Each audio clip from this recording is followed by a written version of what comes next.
কালকে রাত্রে আমার অনেক ক্রেভিংস হচ্ছিল যে আমি খিচুড়ি খাবো আর এই ড্রিঙ্কসটা খাবো।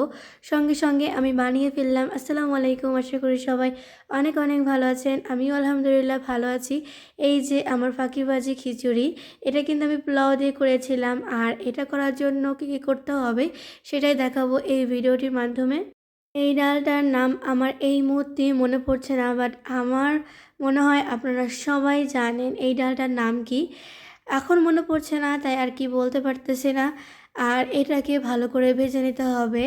আর এটা যতক্ষণ না ঘ্রাণ না ছড়াবে ততক্ষণ ভাজতে হবে।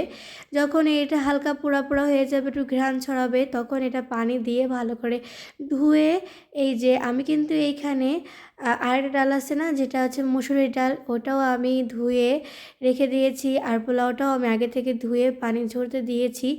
এই তো আমার এগুলা ভালো করে ধোয়া হয়ে গিয়েছে। অন্যদিকে আমি কাঁচা ঝাল কুচি কুচি করে কেটে নিয়েছি। আর এখানে এলাচ, লবঙ্গ, তেজপাতা, শুকনো ঝাল সবই ছিল। এটাকে বেসিক্যালি আমি কম মশলা দিয়ে রান্না করব। আর এখানে পেঁয়াজ বাটা, রসুন বাটা, আদা বাটা সবই ছিল। আর এই বাটা সব এই বাটা বাটা জিনিসগুলো আমার আম্মু এসে বেটে দিয়ে গিয়েছিল। আর এখানে অল্প একটু অয়েল দিয়ে আমি তেজপাতা, লবঙ্গ, তারপরে এলাচ এটাকে ভালো করে ভেজে নিচ্ছিলাম। একটু পরেই আমি এখানে পেঁয়াজ বাটা আর এখানে কাঁচা ঝাল কুচি কুচি করে রেখেছিলাম, ওইটা আর কি দিয়ে দেবো। এরপর আমি ভালোভাবে নাড়াচাড়া দিচ্ছিলাম। এরপরে আমি এখানে রসুন বাটা, আদা বাটা সব কিছু আমি অল্প অল্প করে নিয়েছি। এরপরে আমি জিরা গুঁড়া, ধনিয়া গুঁড়া, তারপরে হলুদ, শুকনো ঝালের গুঁড়া সব কিছু সুন্দর করে অ্যাড করেছিলাম এখানে। এরপরে অল্প একটু পানি দিয়ে আমি ভালো করে কষিয়ে নিচ্ছিলাম। এরপরে 2টা শুকনো ঝাল আমি এখানে দিয়ে দিয়েছিলাম। এরপরে কি করেছি, এরপরে ওই যে চালটাকে ভিজিয়ে রেখেছিলাম, ডাল আর চালটাকে, সেটা এর ভিতরে দিয়ে দিচ্ছি। এরপরে খুব সুন্দর করে ভাজা ভাজা করতে হবে। আমার কিন্তু একটা জিনিস বলতে একদমই মনে নেই, সেটা হচ্ছে যখন আমি মশলা কষাচ্ছিলাম তখন কিন্তু আমি পরিমাণ মতো লবণ দিয়েছিলাম। আর এই তো এরপরে আমি এখানে পরিমাণ মতো পানি অ্যাড করেছিলাম। আর পানি অ্যাড করার পরে আমি ঢাকনা দিয়ে ঢেকে রেখেছিলাম প্রায় 20 মিনিটের মতন।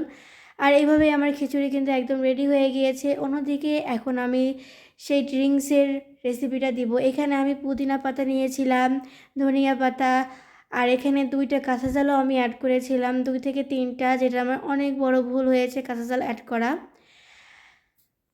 আর এখানে আমি 2টা লেবু অ্যাড করব। আর এই 2টা লেবু কিন্তু আমি 10 টাকা 10 টাকা করে কিনেছিলাম, যেটা আগে অনেক কম টাকা দিয়ে আমরা কিনতে পারতাম। কিন্তু এখন এই লেবুর দাম যে এত বেড়ে গিয়েছে যা বলার বাইরে। এখানে আমি পুদিনা পাতা দিচ্ছি, তারপরে ধনিয়া পাতা, কাঁচা ঝাল দিয়ে পরিমাণ মতো লবণ আর অল্প একটু চিনি অ্যাড করেছিলাম, যাতে টেস্ট আর কি ভালো আসে। চিনি এবং লবণটা কিন্তু আমি আমার পরিমাণ মতন দিয়েছি, আপনারা কিন্তু আপনাদের পরিমাণ মতো দিবেন। আর এই জুসে কিন্তু আমার ব্লেন্ডারে হয়তো অনেকটা সমস্যা আছে, যার কারণে এটা ভালো করে পেস্ট হয়নি। এটা কিন্তু ভালো করে পেস্ট, মানে আমি যখন ভিডিও দেখেছিলাম তখন কিন্তু এটা ভালো করে পেস্ট হয়েছিল। এখন বুঝতে পারতেছি না যে এখানে কিন্তু আমি বরফ অ্যাড করিনি, এটা কি বরফের কারণে হয়নি আমি বুঝে উঠতে পারতেছি না। বাট এই জুসটা কিন্তু মোটামুটি ভালো লেগেছিল।